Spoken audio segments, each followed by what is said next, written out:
중학교 1학년 때부터 단짝이 된 친구가 있습니다. 정말 둘도 없는 사이였고 서로 집안일이나 연애 고민도 털어놓을 정도로 가깝게 지냈죠. 어느 날 저희가 20살이 좀 넘었을 때 장난처럼 약속 하나를 했어요. 우리 결혼해서 아이 낳고 돌잔치 할 때 서로 돌반지 하나씩 해주자. 약속이야.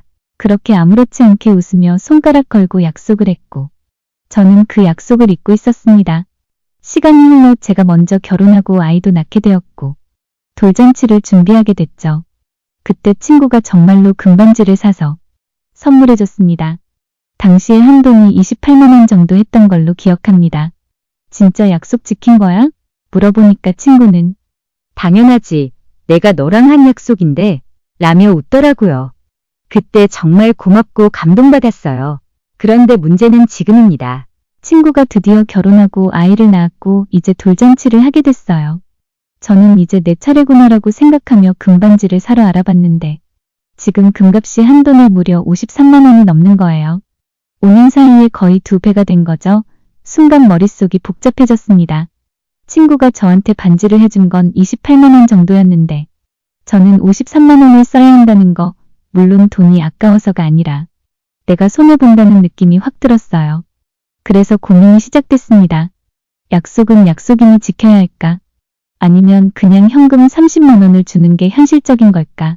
친구는 워낙 오래 알고 지낸 사이고 돈 가지고 틀어질 관계는 아니지만 반지 대신 현금을 주면 괜히 실망할 수도 있겠다는 생각도 들었어요. 또 반대로 내가 굳이 금값 오른 걸 감수하고 그대로 사주는 게 맞나 싶은 생각도 들고요. 마음속에서는 약속을 지키고 싶은 마음과 손해보기 싫은 감정이 계속 충돌하고 있었습니다.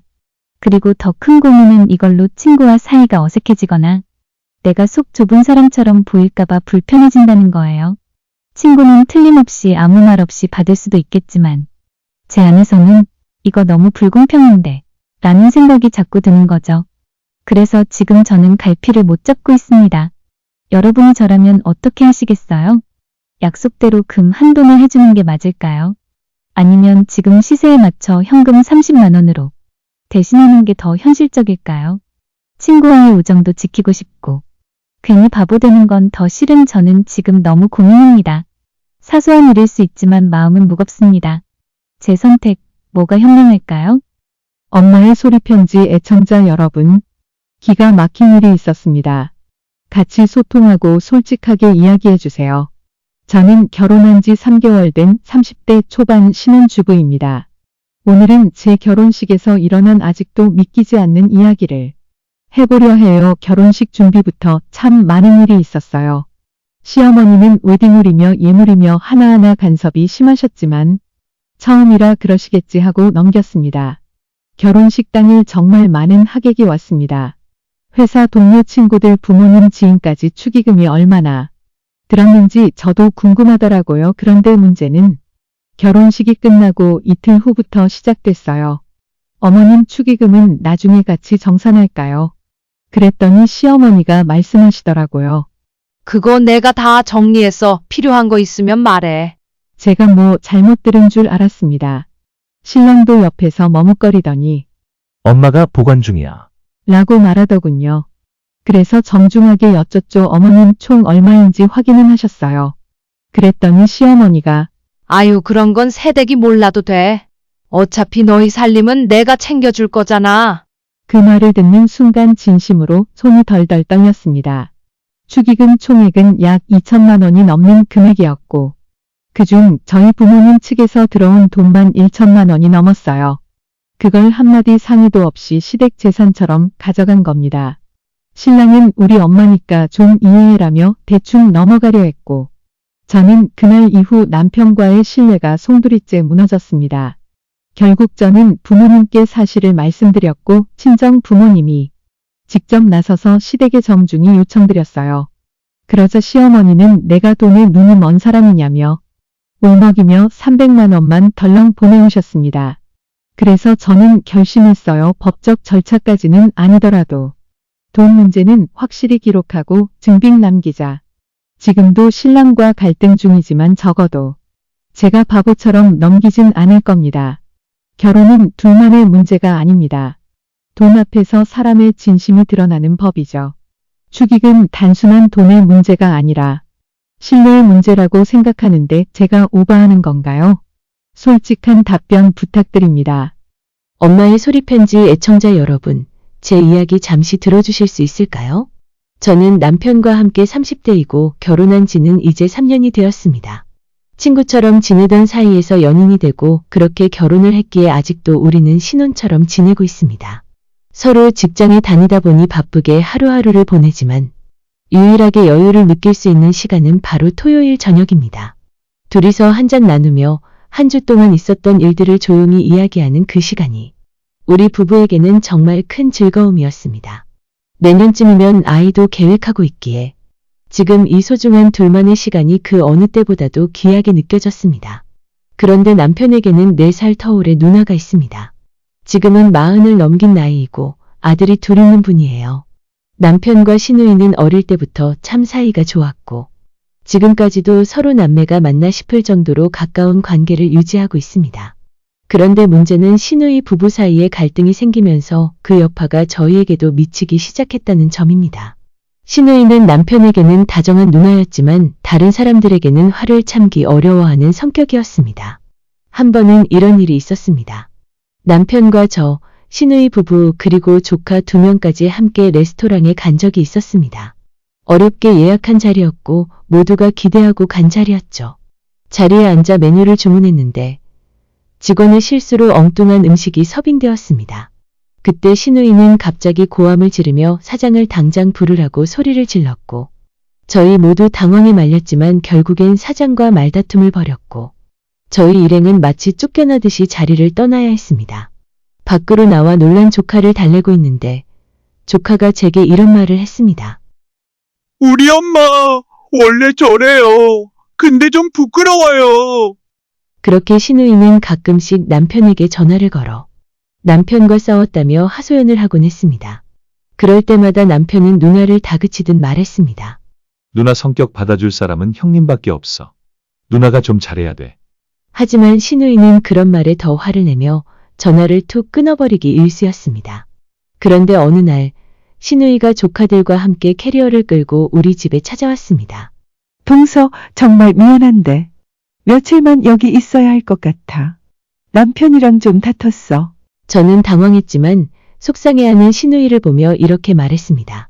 아, 형님. 마음 많이 상하셨죠? 그러세요. 오늘은 맛있는 거 시켜 드시고 기분 푸세요. 그렇게 우리는 치킨을 시켜 함께 저녁을 먹으며 시누이와 조카들을 위로했습니다. 시누이는 결국 일주일 넘게 머물다가 집으로 돌아갔고 다행히 한결 진정된 모습이었습니다. 같은 여자로서 조금이나마 힘이 되었던 것 같아 제 마음도 놓였고 남편 역시 누나를 잘 챙겨줘서 고맙다고 제게 고마움을 전했습니다. 그런데 진짜 문제는 그 이후로 매주 주말마다 시누이가 오기 시작한 겁니다. 매주 토요일 저녁 6시쯤이면 어김없이 초인종이 울립니다. 동서 나왔어. 네, 형님. 남편이 꼴 보기 싫어서 나왔어. 우리 맛있는 거 시켜 먹자. 그러면 남편은 또 이렇게 말합니다. 누나 왔네. 맛있는 거 시켜 먹고 기분 풀어. 저도 시누이의 속상한 마음을 우리가 조금이라도 풀어줄 수 있다면 그건 기꺼이 감당하고 싶어요. 하지만 아무리 그래도 매주 주말마다 오는 건 좀 너무한 거 아닐까요? 평일에는 각자 바쁘게 지내다가 주말이 돼서야 겨우 서로 얼굴 마주보고 이야기를 나눌 수 있는데 그 소중한 시간을 매번 시누이와 조카들에게 내줘야 한다는 게 솔직히 저로선 이해가 되지 않습니다. 남편에게 얘기해봐도 누나가 안쓰러우니 조금만 이해해달라는 말이 돌아올 게 뻔하고 자주 오니까 솔직히 이제는 귀찮기도 해요. 조카들이 집안을 엉망으로 어질러 놓고 가면 결국 치우는 건 저 혼자고 그게 반복되다 보니 짜증이 쌓이기만 합니다. 언젠가 정말 폭발해서 시누이와 얼굴 붉히게 되기 전에 이번 주에 시누이가 또 오신다면 이제는 조금 조심스럽게 말을 꺼내보려고 합니다. 너무 자주 오시는 것 같다고 조금은 줄여주실 수 없겠냐고. 근데 어떻게 말해야 시누이도 상처받지 않고 제 마음을 진심으로 이해해 줄 수 있을까요? 엄마의 소리편지 애청자 여러분. 여러분의 의견을 듣고 싶습니다. 엄마의 소리편지 애청자 여러분. 저에게 고민이 하나 있습니다. 진지하게 제 이야기 좀 들어주세요. 저는 27세 직장인입니다. 저에겐 어릴 때부터 친하게 지낸 12년 된 친구가 있습니다. 그 친구랑은 중학교와 고등학교를 모두 같이 나왔고 심지어 고3 때 너무 힘들었는데 같은 반이어서 힘든 순간을 서로 의지하면서 지냈었습니다. 그랬던 친구가 같은 대학을 간 것은 아니지만 30분 거리의 학교여서 일주일은 두세 번 만나서 같이 밥을 먹고 친하게 지냈었습니다.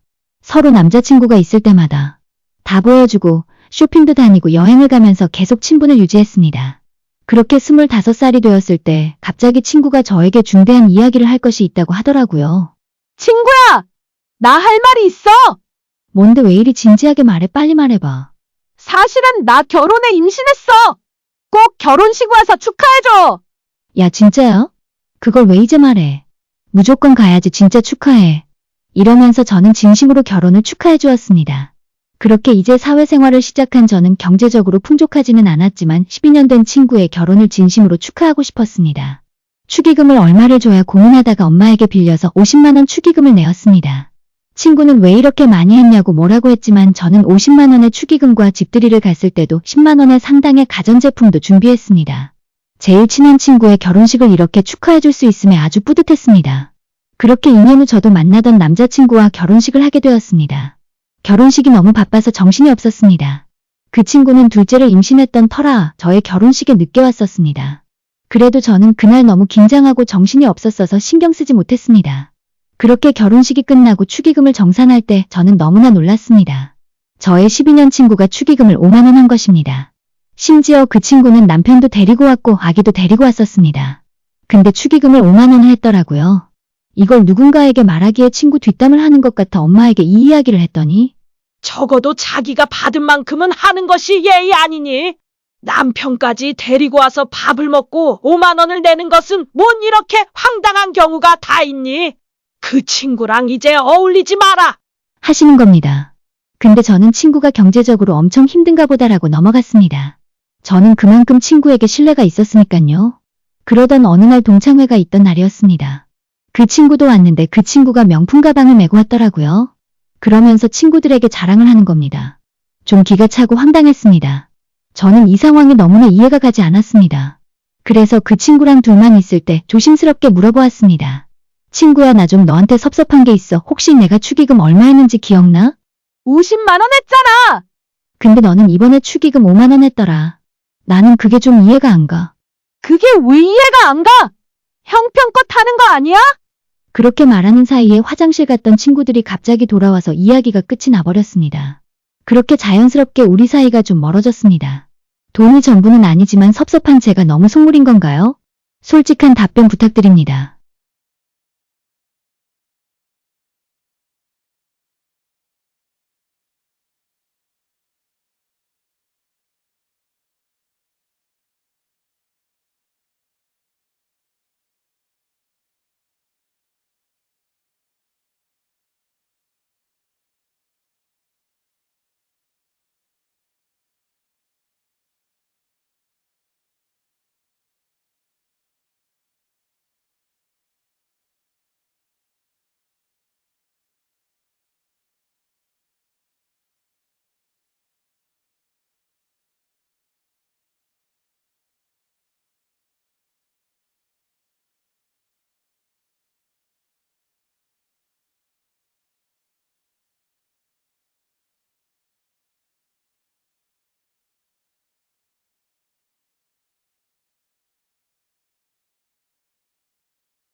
엄마의 소리편지 구독자분 여러분.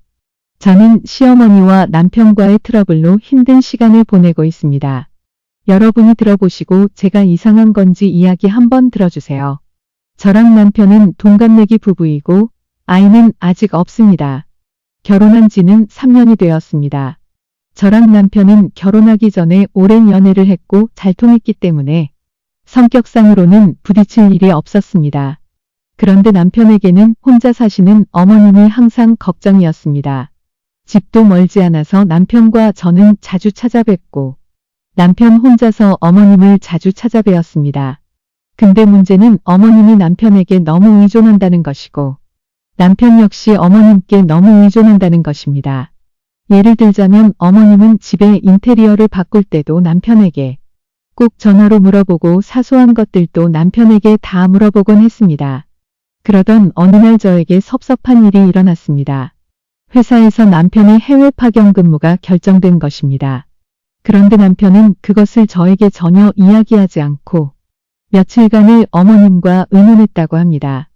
결국은 혼자 있을 어머니가 걱정되어서 거절하게 되었다고 합니다.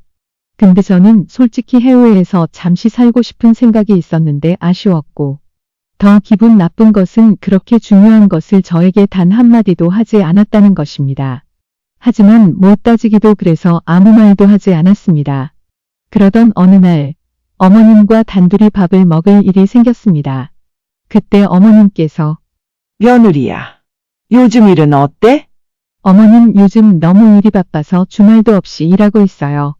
그 일도 마찬가지여서 둘이 대화도 많이 못하고 있어요. 그래, 그렇게 들었다. 근데 그래서 아기 가지는 것도 미루는 거니? 아들한테 들었더니 네가 계속 거절한다고 들었는데 이유가 있는 거니? 네? 어머니? 그이가 어머님께 그런 이야기까지 해요? 그럼 아들은 나한테 너희들 이야기 거의 다 해줘. 그러니 너도 어서 아기를 가지렴. 내가 1살이라도 나이 들기 전에 아기 봐줄게. 그래서 저는 이 화가 치미는 마음을 붙잡고 집에 와서 남편에게 말했습니다. 도대체 무슨 생각으로 어머님한테 그런 이야기까지 하는 거야? 무슨 얘기야? 알아듣기 쉽게 말해. 우리 잠자리까지 어머님께 말하고 도대체 자기는 몇 살이야? 내가 어머님께 그런 이야기까지 듣도록 해. 아니, 우리 부부에게 아기는 중요한 부분이니 엄마한테 상담한 적이 있고. 그런데 엄마가 그런 말까지 했단 말이지. 미안해. 내가 엄마한테 말 좀 조심하라고 할게. 아니, 또 어머님께 말하면 나는 뭐가 돼? 저는 이 모든 상황이 짜증났습니다. 첫째 나이가 40이 넘은 남자가 아직도 사소한 일부터 모든 것을 엄마에게 상담하는 것. 둘째 부부의 잠자리 같은 예민한 부분도 어머님과 이야기하는 것. 셋째 남편은 제가 왜 화났는지도 모르는 것 같아서 너무 짜증이 납니다. 뭐 어디서부터 고쳐야 할지 모르겠습니다. 저는 어떻게 해야 할까요? 이번 추석 때 있었던 일입니다. 2시간 남짓 걸리는 시댁으로 남편과 아들과 찾아갔습니다. 우리 가족은 매년 명절, 어버이날, 시부모님 행사 등 가족 행사에 시댁으로 잘 찾아뵙습니다. 그러던 중 이번 명절에 남편에게 큰일이 생겼습니다. 승진 시험을 앞두고 있어 부담스러워서 못 가겠다고 하더라고요. 그래서 저도 어머님께 전화드렸습니다. 어머니, 우리 그이가 추석이 끝나고 일주일 뒤 승진 시험이 있어서 공부를 해야 해서 부담스러워서 못 가겠다고 하더라고요. 그래서 이번에는 우리 가족 못 갈 것 같습니다. 명절 지나고 남편 시험 끝나는 주말에 꼭 찾아뵐게요. 이번에 못 찾아뵈서 서운하시죠? 곧 찾아뵈겠습니다라고 말씀드렸더니 그때는 알았다고 전화를 끊어버렸습니다. 그렇게 1시간 후 전화가 와서는 며느리야, 내가 생각을 해보니까 아들이 안 와도 니랑 손주까지 안 온다는 것은 말이 안 된다. 그러니 아들 며칠 먹을 밥이랑 반찬 해놓고 꼭 우리 집에 다녀가라. 라고 하시면서 화난 목소리로 전화를 끊어버리셨습니다. 남편에게 말했더니 남편이란 사람은 그럼 되겠네. 자기가 운전해서 아들이랑 다녀와. 라고 아무렇지도 않게 말하네요. 그래서 저는 갔습니다. 아들과 시댁에 찾아뵈었습니다. 가서 저는 음식 준비, 설거지, 집 청소까지 제가 다 했습니다. 시댁 사람들은 아무도 저를 도와주지 않았습니다. 그래도 제가 매번 이렇게 할 때마다 참을 수 있었던 이유는 남편이 미안해하며 도와줬었기 때문에 참을 수 있었습니다. 근데 이번에는 정말 모든 시댁 가족이 호호 웃으면서 명절을 즐길 때 저는 일만 하다가 집으로 돌아오는 길에 왜 이렇게 눈물이 날까요? 제가 너무 감성적인 걸까요? 여러분의 의견이 궁금합니다.